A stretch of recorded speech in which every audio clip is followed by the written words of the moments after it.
The rain pounded the windshield like the world was weeping with him. Jack gripped the wheel of his rundown pickup, headlights barely piercing the curtain of water ahead. Another job interview, another, we'll call you. His clothes still damp from the waiting room chair, his wallet empty except for a photo of his daughter. In the back seat, 6-year-old Lily slept soundly, her tiny hands clutching her favorite stuffed rabbit. Jack glanced at her in the rearview mirror, a mixture of love and sorrow in his eyes. She was the only thing he had left.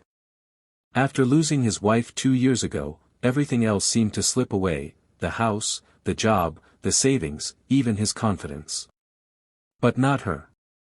Never her. His fingers tightened around the steering wheel as he turned down the familiar, winding road toward their cramped one-bedroom rental. The windshield wipers squeaked in rhythm, a sad metronome to the soundtrack of his failing life. Every day felt like a race against despair.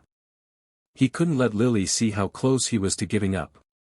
The heater coughed weakly, barely warming the truck's cabin. Jack exhaled slowly, watching the fog bloom on the glass. He didn't know how much longer he could keep this up.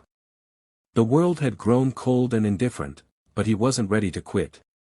Not for her. Not yet.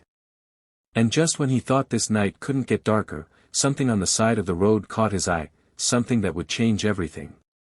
As Jack rounded the bend, his headlights swept across the dense trees lining the narrow road.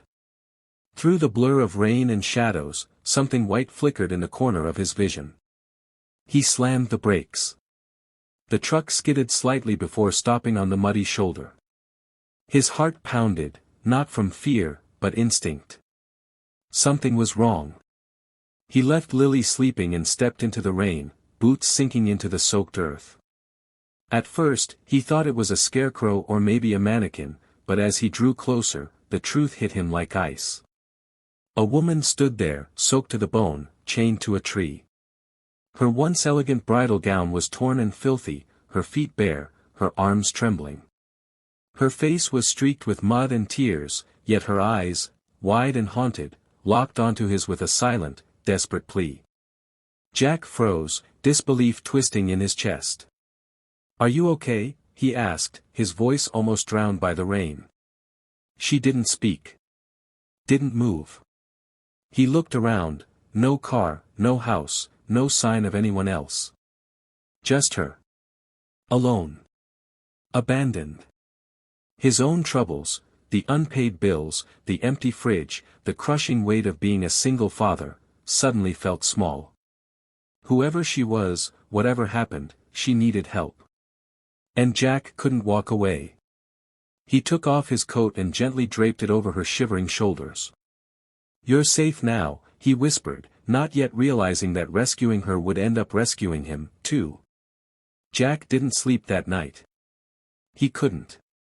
After cutting the chain with an old rusted tool from his truck, he brought the stranger home. Wet, silent, and visibly exhausted.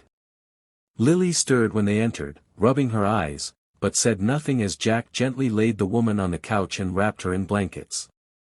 She was barely conscious, whispering only one word before drifting off, "Eliza." Their home was small, cramped, really. Peeling paint on the walls, a fridge that hummed too loud, a space heater that only worked when it felt like it. Jack had no business taking in anyone. But something in Eliza's eyes, raw and broken, had cut through his own pain. He couldn't turn away. The next morning, she sat at the kitchen table, still silent but alert. Jack offered coffee. She nodded, hands trembling slightly as she took the cup.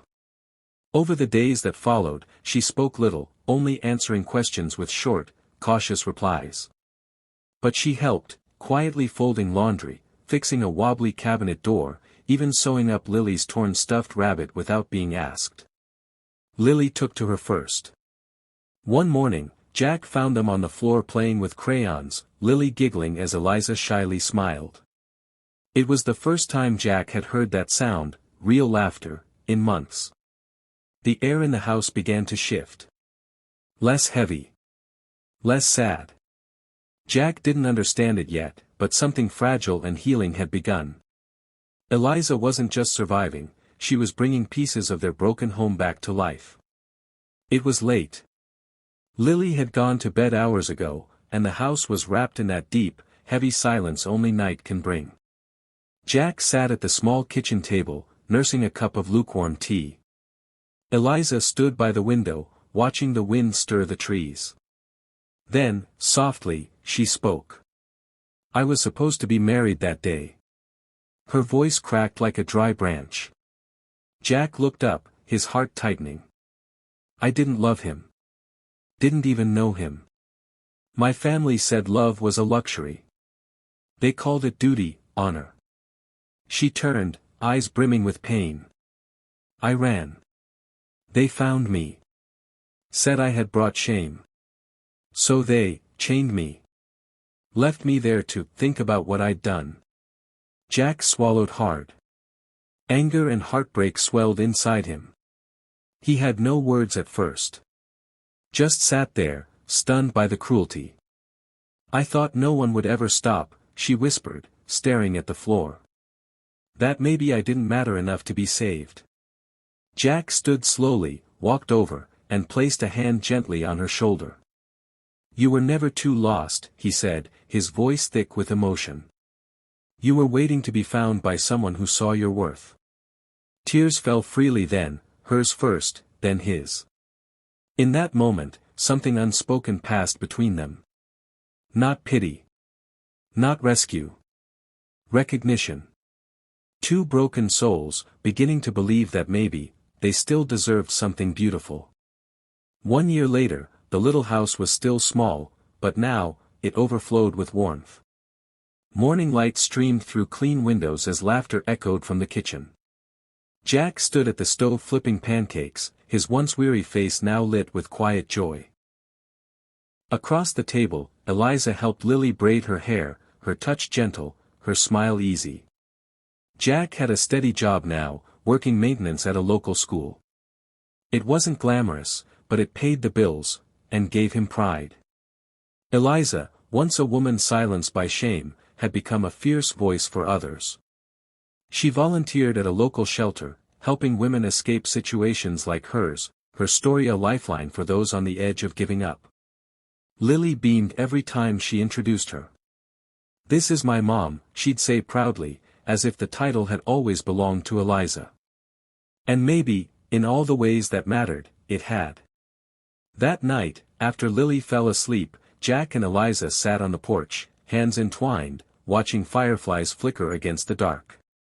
They didn't talk much, they didn't have to. Because they knew. They were never meant to save each other. They simply chose to love, even when broken. And in that choice, they found something unshakable. Voiceover. Sometimes, the broken save the broken. And when love is given freely, even by those who have nothing, it comes back as a miracle.